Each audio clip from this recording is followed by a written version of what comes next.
In this week's Drive, we look at what's on the menu from new car makers,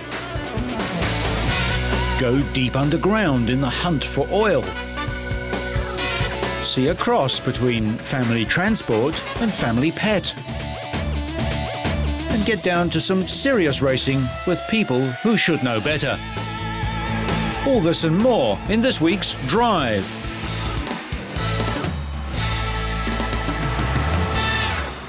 The convergence of the modern car with fast, powerful and increasingly sophisticated electronics has exploded the range and availability of some once unthinkable options that will probably improve your journey.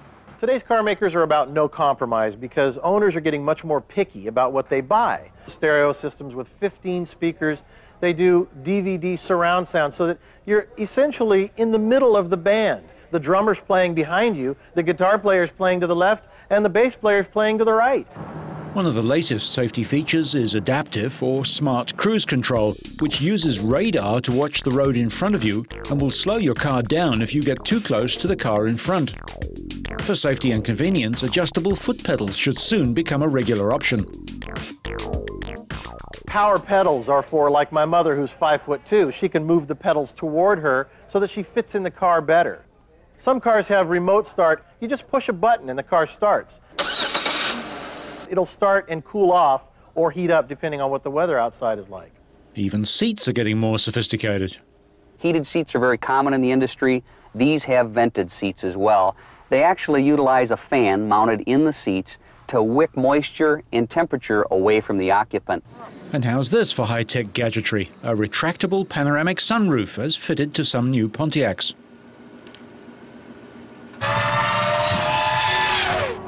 Hard to believe as it may seem, passion is the key word surrounding Volvo's new concept car designed for the next decade. The car is the product of a completely new way of thinking at Volvo. Small, sleek, sporty and fulfilling all current and future environmental and safety demands. What's more, it's a car that stirs the emotions. We hope this is going to be a love at first sight impression. They see it, they want to have it, they want to drive it, they want to experience it, and when they do, they know, okay, this is right for them. The 3cc, as this concept car is known, has space for 2 adults in the front and 1 adult or 2 children in the rear.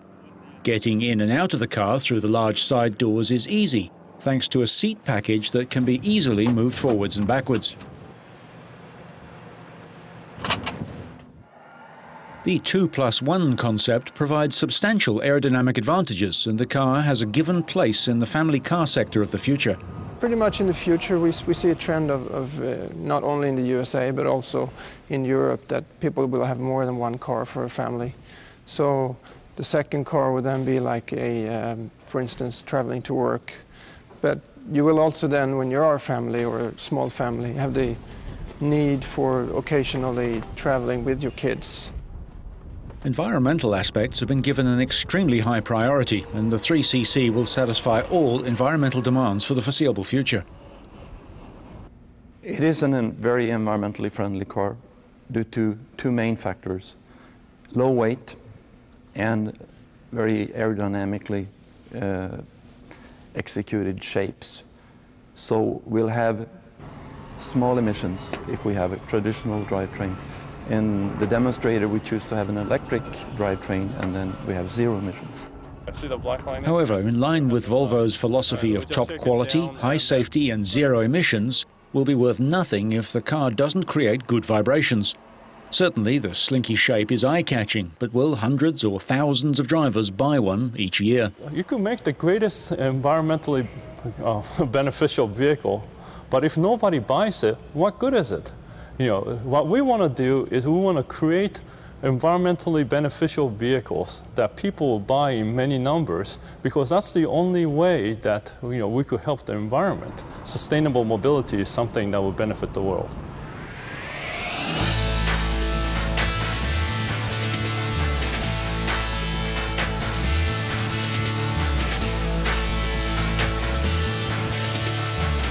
A team of scientists from the Chiba Institute of Technology in Japan have unveiled their latest creation, an 8-wheeled vehicle with robotic legs.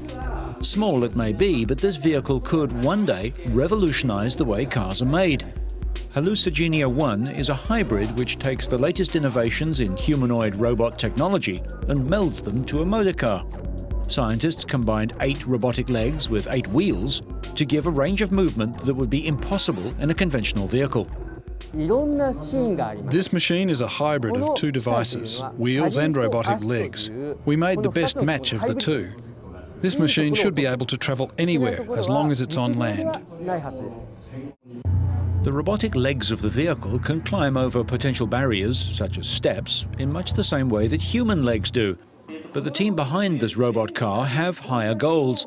They hope the technology will one day open up a new chapter in eco-friendly transport. This is a mobile device that does not require the destruction of nature. Before, we used to have to cut down forests to lay roads, but this device doesn't need a flat surface to travel along.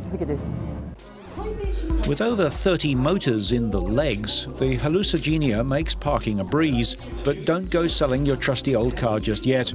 This prototype is just 20% of the size of a regular car, and an enlarged model is not planned.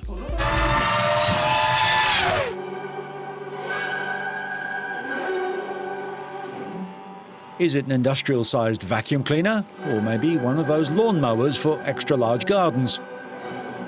No, it's the latest attempt at providing personal transport for those with every other gadget. A hovercraft designed for just one passenger. It can be driven over roads, water and ice because it literally floats above the ground.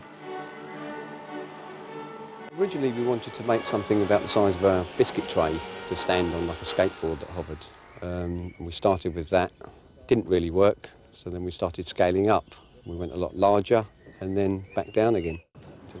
For innovator Jim Chalmers, the AirTech 360 has been a labour of love for over 6 years. It started life in his garden shed.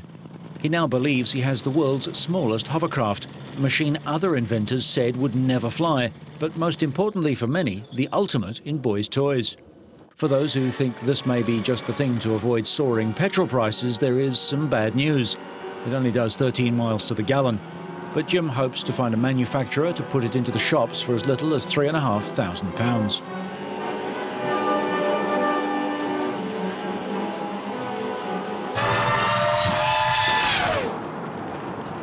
It looks like a car, drives like a car, but that's where the resemblance ends.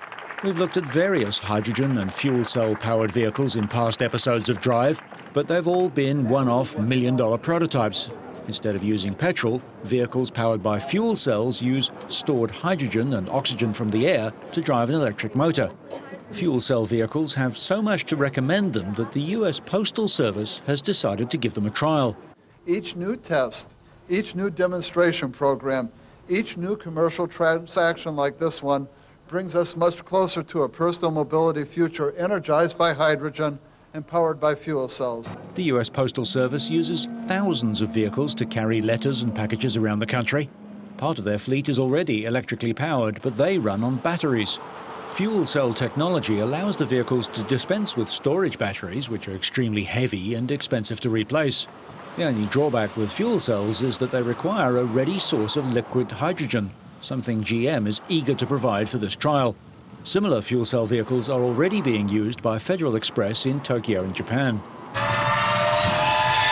Long the low-pollution mainstay of Britain's milk deliverymen, the silent-running electric vehicle may soon be on the world's battlefields. An American company say they've created an electric tank that moves quicker than anything else over a battlefield. General Dynamics have spent 5 years developing this battery-operated war wagon. Each of the 8 wheels on the Advanced Hybrid Electric Drive demonstrator contains a hub-mounted electric motor. The 20-ton armoured vehicle can move at up to 105 kilometres an hour, turn in its own length and generate its own power. This vehicle is designed to provide its own power. So it has a standard engine, a commercial engine, that drives a generator, and then the generator charges the batteries or distributes power to the wheels, or does both. So it is fully a self-contained power management system. That it can charge without needing a recharge impressed defence experts discussing Britain's future combat vehicles at a recent London conference. They heard the UK's top soldier explain why the army needs new technology for tomorrow's unpredictable battles. Where will it be next? When will it be next? These are questions which none of us can answer. We can have a stab at making some suggestions, but we will not know. That uncertainty will be there. Despite its futuristic stealth outline, the tank could go into production in 2 years. When the generator's not charging, it offers quieter running, minimal traceable operating heat signature and zero exhaust gases, making it almost invisible to self-guided weapons. In addition, its high speed and maneuverability will make it a valuable shoot-and-scoot weapons delivery platform. While scientists around the world experiment with alternative fuels, one group is seeking to make vehicles so efficient they'll travel more than 10,000 miles on 1 gallon of petrol. That's equal to 3,550 kilometers per litre. And the Shell Eco Marathon is held annually to find the world's most fuel-efficient car. The French Microjoule team were confident that their car would beat the world record of almost 4,000 kilometers per litre. But the car made it halfway around the track and then developed a mechanical fault. What went wrong? Well, the rear wheel chain just broke during the first attempt. So now the team is working to replace it and to rebalance the wheel. Before each race, fuel tanks are filled to the brim, and each car carries no more than half a cup of petrol. We're just filling the tank up to the actual mark at the top of the tank. I don't know if you can see that there. That volume is then recorded. We measure the temperature of the fuel as it goes into the tank, and even sort of 0.1 degree can make a difference of hundreds or if not thousands of miles. In the workshop, the engineers and specialists tinker. The key to the unbelievable fuel economy is a combination of the right weight, correct body compound, and, of course, a secret mechanical formula. Once he's lowered himself into the pod, the rules of the race say the driver must continue until he runs out of petrol. To save weight, most of the drivers are children. In this school team, the engineers are children too. The technology in these cars may one day help us all drive ultra-fuel-efficient cars. In the future, we may only need to fill up our tanks once a year, but there's not much in the way of passenger comfort.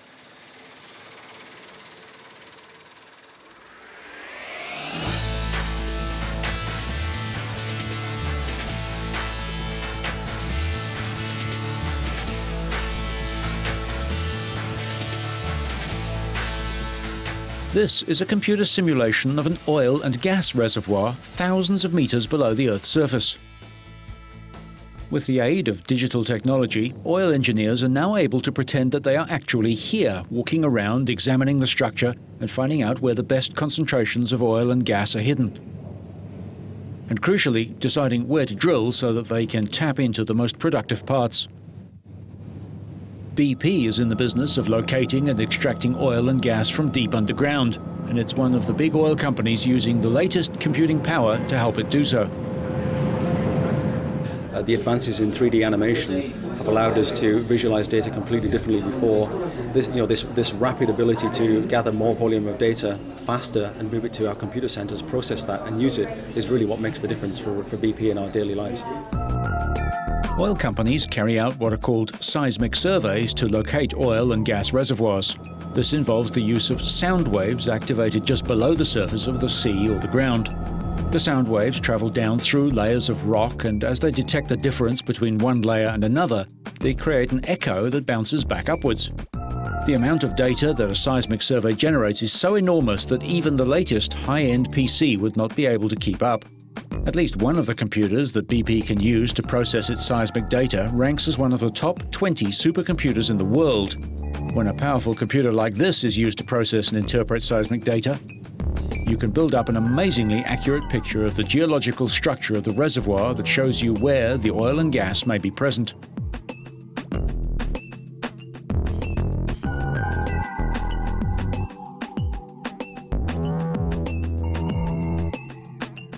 Seismic imaging technology is so advanced now that experts can identify whether the fluid they can see is gas, oil, or water.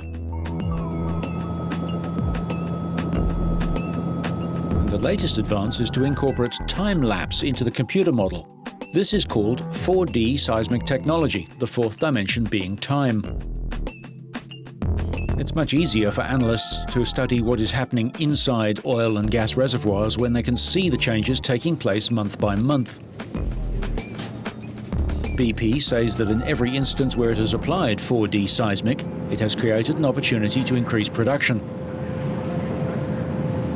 By using 4D seismic in the North Sea between the years 2000 and 2003, BP was able to produce, on average last year, an extra 30,000 barrels of oil per day and access an additional 95 million barrels of oil reserves.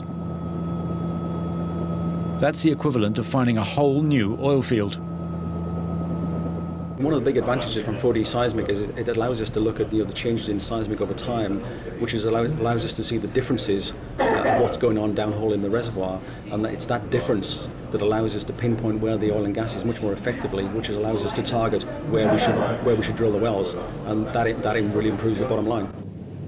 Insiders go so far as to call the computing advances revolutionary and say it's changing the way they do business by increasing revenue, speeding up production and enabling better monitoring of oil fields.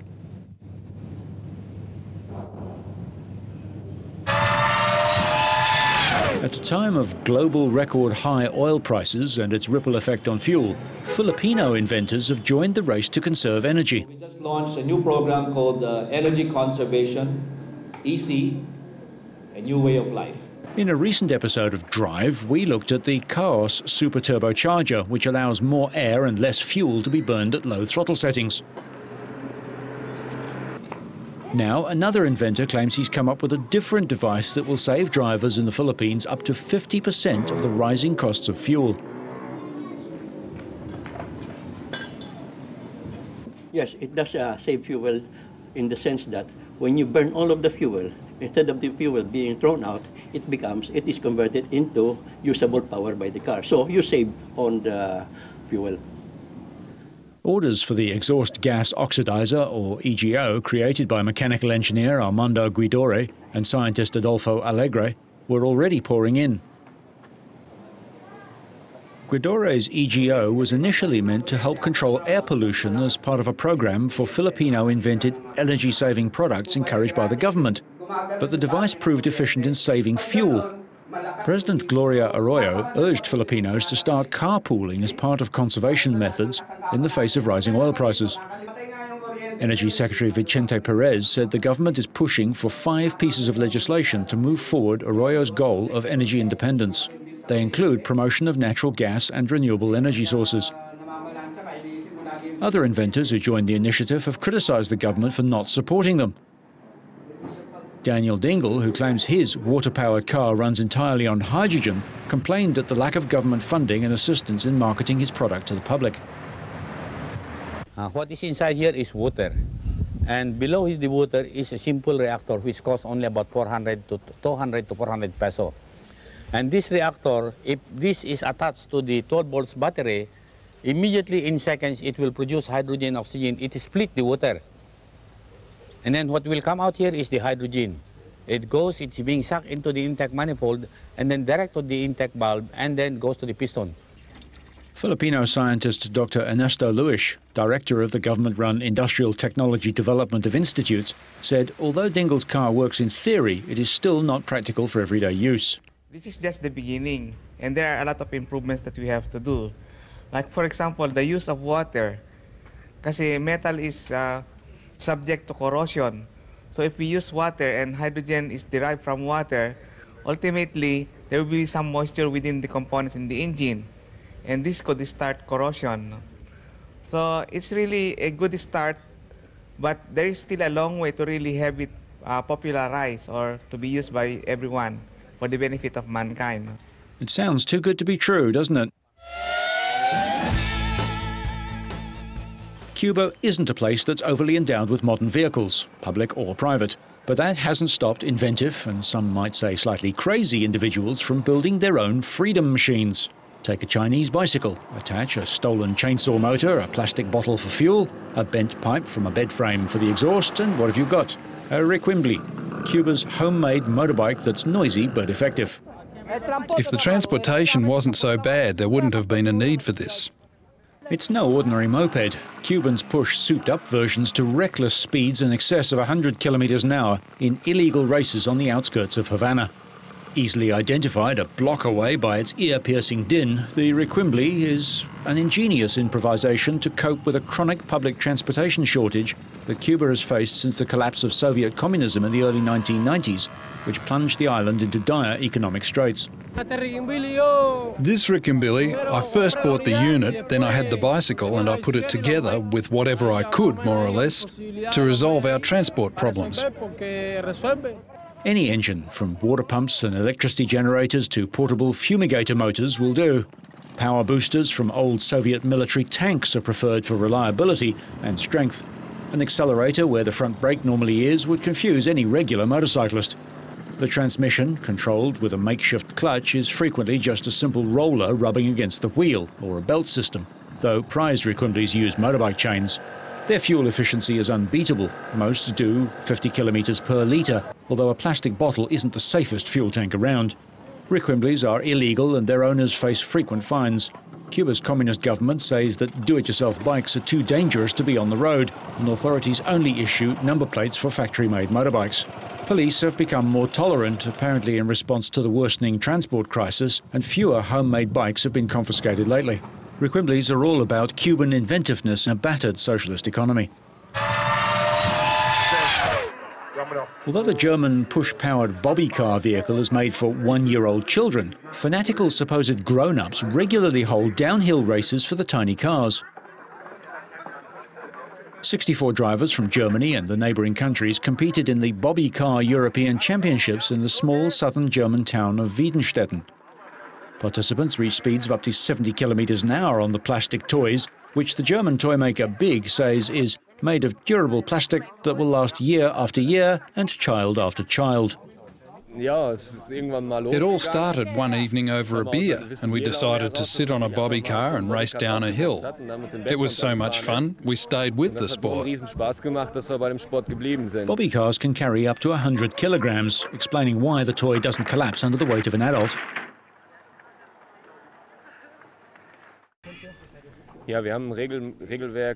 We have rules similar to those of Formula One, but we tried to keep them concise to leave some leeway. The width, the length, the height and the wheel diameter are limited, and so is the weight to a maximum of 40 kilograms. According to 31-year-old organiser Florian Mayer, Germans have dominated recent international races, followed by participants from Austria, Switzerland and a few from the Netherlands. The protective clothing is similar to a motorcyclist's. Good trousers, good shoes. A helmet is mandatory. And gloves are important too, because you fall on your hands. Organisers ensure rules are adhered to. Alcohol is forbidden during races and helmets are a must. Protective suits are advisable. Only adults may modify their cars. The experts agree that adjusted wheel bearings and different tyres significantly improve the car's speed. Participants race in various age categories, starting with children from 3 years upwards. Toymaker Big claims over 6 million bobby cars have been made and sold worldwide, making it the world's best-selling toy car. Turn your driveway into the Autobahn with this award-winning push-powered vehicle, Big suggests to potential buyers. But they probably weren't expecting to be taken quite so literally by a bunch of big kids who really ought to know better. And stopping can be heavy on the boots.